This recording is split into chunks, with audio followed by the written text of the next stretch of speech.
Are you a fan of Samsung's compact S series, but wondering just how much can Samsung improve using the exact same hardware? Well, you're about to find out. We're pitting the cameras of the brand new S26 against the S25, S24 and S23 to see just how these older models hold up after so many years of updates. Hey, I'm Essie, your scriptwriter here at Versus.com, and remember you can join our community by hitting that join button below for exclusive videos and perks. Here's a huge shout out to Mustafa, Kalistus, Orestes, and Guy for becoming our latest Ultra members. For our camera comparisons, we always award points based on how many phones are in the mix. Since we've got 4 Galaxies on the table today, the top score for each category is 4. We'd also like to mention that we always review and grade all photos and videos on a color-calibrated monitor. Alright, let's kick things off with the main cameras, since these are definitely the ones that you'll be using the most. Like we just mentioned, the hardware hasn't changed across these 4 generations. We're looking at the same 50-megapixel shooter with an f1.8 aperture and a 1/1.56-inch sensor size. Even with identical specs, we got quite some differences. We noticed the new S26 likes to crank up the color temperature, often delivering shots with a much warmer tone than what your eyes see, kinda iPhone-like. On the flip side, the S24 and S23 tend to overboost the blues in the sky. The S23 specifically struggles to balance shots, often losing detail in both the brightest highlights and the deepest shadows. The S25 actually turned out to be the most color accurate of the bunch, though it surprisingly showed the most noise when we moved indoors. In those same areas, the S24 struggled with inconsistent color balance, while the S23 was either way too contrasty or totally overexposed, making it the least reliable of the 4. But let's look at the bigger picture and zoom out to ultra-wide. Once again, it's same for all these Galaxies. All pack an identical 12-megapixel camera featuring the exact same field of view and sensor size. Once more, the Galaxy S23 stands out, but not in a good way. It still struggles with a pretty limited dynamic range, plus it goes overboard with some atomic blue skies that look anything but natural. The S24 delivers shots that are closer to the 2 newer models, but Samsung really got carried away with the sharpness slider on that one. As for the S26 and S25, they're very similar whether you're shooting indoors or outdoors. But just like we saw with the main sensor, the S25 shows a bit more noise, while the S26 is clear, even if the colors aren't quite as accurate as the last year models. If you've seen our reviews before, you know that for whatever reason, Samsung phones love turning our grey curtains purple. With the wide and ultra-wide cameras out of the way, let's move on to the zoom lenses. The third eye on the back of these phones is a 10-megapixel telephoto with 3 times optical zoom. Interestingly, the new S26 Ultra actually shares the same sensor size now, which is a step down from what we saw on the S25 Ultra. But back to the base models. At the standard optical distances, honestly, there isn't much difference between them. It's once you start pushing into digital zoom that things get interesting. You'll notice the sky color shifts a bit depending on the model, but the S26 definitely stays the most true to life. Once you hit 20 times digital zoom, you'll notice the S24 and S23 start looking aggressively over-sharpened. That gets even worse at 30 times zoom limit. The sky gets this weird drywall texture on the 3 older phones, whereas the S26 keeps things clear. But hey, that's just our take. If you actually prefer the look of the older models, let us know in the comments. Next up are portrait shots. Let's see what kind of software trickery is Samsung pulling off here. In portraits with the main camera, we set the blur level to 5, and still the S25 looks like it has the most background blur. When it comes to depth detection, the S25 was also the most precise, correctly identifying and layering the blur for tricky elements like fences or background objects. The other 3 performed okay, but they definitely struggle more, missing some spots here and there. You can also use the telelens for portraits, and that's where the S26 takes the win. While all look great, the S26 was the only one that correctly blurred the background behind my smart glasses. You'll see a review on those very soon here in the channel. Since the S25 takes the crown for the main camera and the S26 wins on the zoom side, we're calling this one a tie. But let's see if that tie holds up when we switch over to video.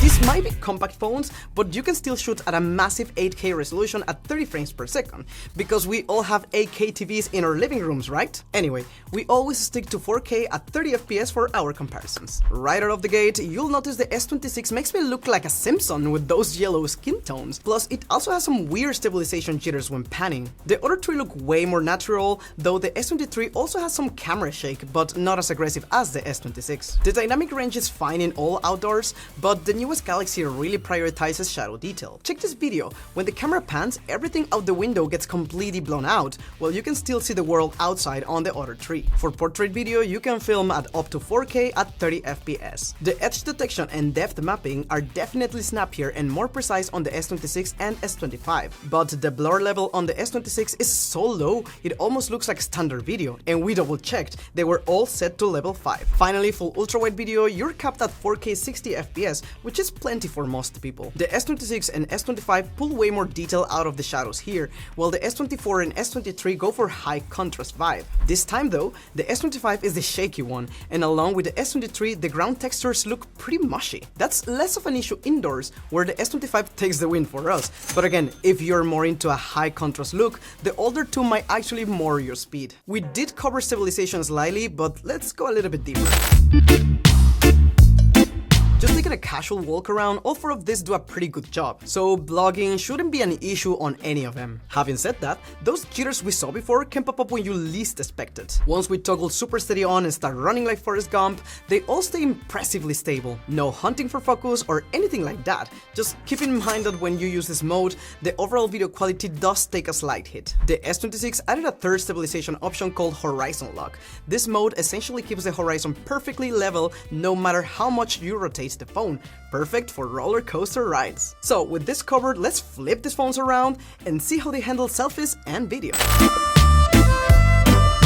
Up front, we got 12 megapixel cameras pointing right at you at all times. In broad daylight, these all take great shots. The only odd one is the S23, which basically fries your selfies with aggressive over-sharpening, and not just your face, but the background too. In low light, the S25 delivers the most pleasing look, but the S26 and S24 are actually more faithful to the real-world colors. Personally, we're fans of true-to-life colors, but we get some of you just want a shot that's ready to post. For video, all these Galaxies max out at 4K 60 FPS. When it comes to the actual footage, the S23 completely falls apart. It's super dark and has this weird green tint in the shadows. The other 3 aren't exactly perfect either. They all show pretty jumpy exposure changes, but the S26 is the most stable of them all. So now we're gonna test the audio, the microphones on all of these devices, and we're gonna start with the newest phone, of course, the Galaxy S26. How is my voice in this one? Is it good? Now let's move on to the previous model, the S25. How's my voice on it? Then we have the Galaxy S24. How is it? How is managing all of this traffic around? And finally, let's end with the Galaxy S23. This one is a little bit older, but just let's see how it's managing all of this thing going around. As you just heard, the S26 sounds the clearest, with the S25 and S24 coming in a close second. The S23 lets in way too much background noise, which is just very distracting. Coming up next, let's mess with time and space. For slow-mo, we always start by pushing the maximum resolution each phone can handle. On the 3 most recent models, that's 4K at 120 FPS. The S23 is capped at 1080p, but it does hit 240 FPS. When we switch over to the maximum frame rate they all can handle, everyone lands at 240 FPS at 1080p resolution. But even with the resolution being technically the same, the S26 looks a lot less processed when you see them side by side. Now let's take a quick peek into the miniature world with some macro shots. First off, we gotta clarify, none of these phones come with a dedicated macro mode. What you're seeing here is essentially the closest you can physically get to your subject so it remains sharp. That also applies to macro zoom, where we actually had to force the phones to use the telephoto lens by using the camera assistant module inside Good Luck. So while these aren't true macro shots, the photos still turn out okay. You could technically crop in further if you wanted to, but it's still not real macro. With that out of the way, let's wrap things up closing the curtains and checking out some low light shots. Starting with the main cam, the S25 isn't perfect, but it honestly gives us the best nighttime vibe of the 4. It actually looks like a shot taken in the dark, which is what you'd expect. Switching to the ultra-wides though, the S26 takes the lead. It nails the scene's actual colors and manages to hold on to way more detail than the others. For portraits, the S23 looks pretty terrible. The S24 actually benefits from being a bit sharper here, while the S25 and S26 look a bit smoother but way more color accurate. When it comes to zoom shots, again, none are perfect, but on the S25 S26, you can actually make out some fine detail, and the shot matches what we saw in real life. As for video on the main sensor, we're not sure what happened with the S25, but it started out pitch black. The other two definitely had much more stable exposure. If we had to pick a winner, it will be the S26. And finally, for ultra-wide video, the quality pretty much falls off a cliff. The only salvageable clip comes from the S26, which lifts the shadows just enough so you could at least see what's going on. So taking all of these photos and videos into account, the S26 is going to be your best bet for low light performance. Alright, let's do a quick summary and see who the winner is.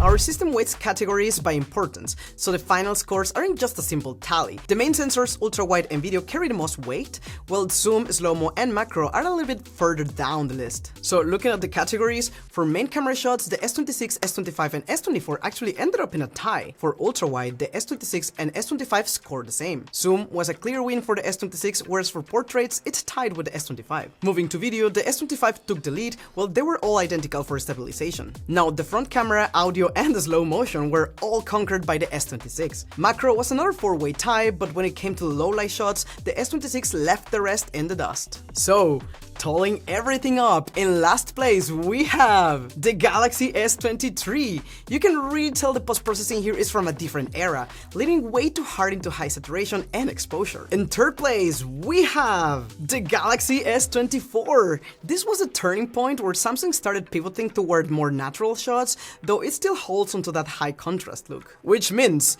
in first place we have the Galaxy S26. This is the actual proof that Samsung can really squeeze a ton of performance out of 4-year-old hardware. However, looking at the points, the S25, which landed in second, was right on its heels. That suggests the S26 might not be the massive leap we expected. Instead, the S25 might be the real deal here, since it was basically a tie. So what do you think? Does the S26 deserve the crown? Let us know in the comments. As always, you can find links to all of these galaxies in the description if you're looking to pick one up. And before you go play that 10-year-old game you're still obsessed with, don't forget to give us a big thumbs up and hit subscribe, as we're always testing new devices to help you make the best choice. We'll see you in our next video, and until then, take care.